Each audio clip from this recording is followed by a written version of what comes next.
Hello बच्चों, क्या हाल चाल? बढ़िया एकदम। तो इससे पहले जो है वो हमने देखा था कोलिजन के बारे में। बेसिकली इलास्टिक कोलिजन के बारे में जो है वो हमने देखा था, और आज हम आगे चलते हैं। आज हम देखेंगे इन इलास्टिक कोलिजन वो क्या होता है। ठीक है, तो इलास्टिक कोलिजन में हमने देखा था कि बॉडी जो है जब कोलिजन के बाद अपनी काइनेटिक एनर्जी को रिकवर कर लेती है, लेकिन इन इलास्टिक कोलिजन में क्या होता है कि काइनेटिक एनर्जी जो है वो कोलिजन के बाद कुछ ना कुछ लूज हो जाती है। ठीक है, कैसे होती है आइएगा हम देखेंगे।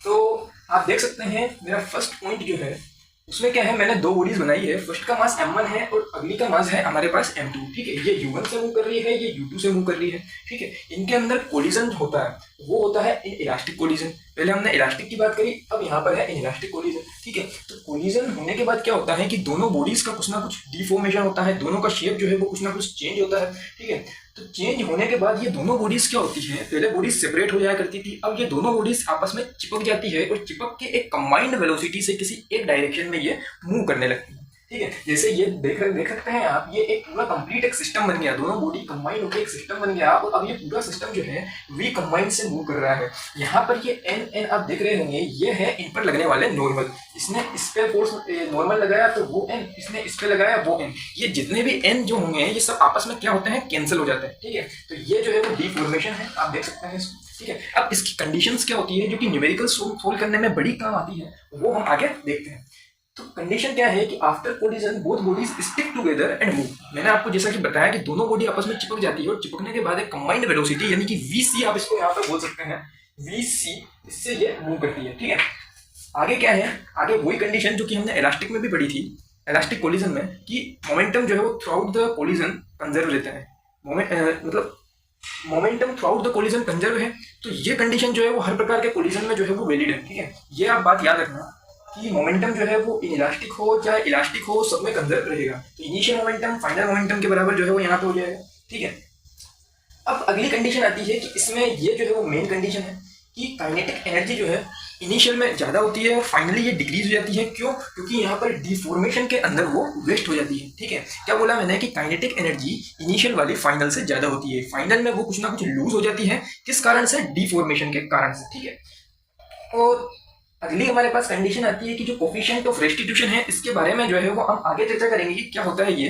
पहले इलास्टिक की कंडीशन में क्या होता था, कोफिशिएंट ऑफ रेस्टिट्यूशन जो है वो हमारे पास इक्वल टू 1 हुआ करता था, लेकिन इस कंडीशन में हमारे पास कोफिशिएंट ऑफ रेस्टिट्यूशन जो है वो यहाँ पर क्या होगा, 0। ठीक है, यानी इसकी चर्चा हम आगे करेंगे। ठीक, अगला हमारा पॉइंट है कि आखिरकार ये वी कंबाइंड क्या होगा। तो वी कंबाइंड का फॉर्मूला आप यहाँ पे देख सकते हैं। अब आप पूछेंगे कि सर ये फॉर्मूला आया कहाँ से? ये फॉर्मूला आया जब हमने इनिशियल मोमेंटम को फाइनल मोमेंटम पे कन्वर्ट करा।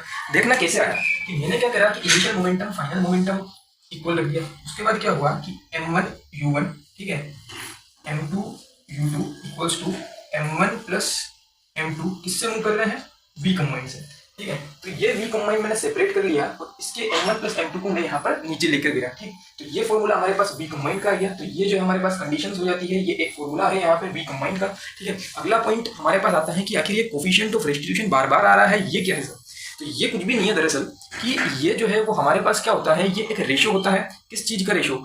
यानी कि कोलिजन के बाद वाली वेलोसिटीज का जो रिलेटिव वेलोसिटी है और कोलिजन के पहले वाली वेलोसिटी का। ठीक है, आप यहाँ पे देख सकते हैं मैंने लिखा है E equals to v2 minus v1 और u1 माइनस u2।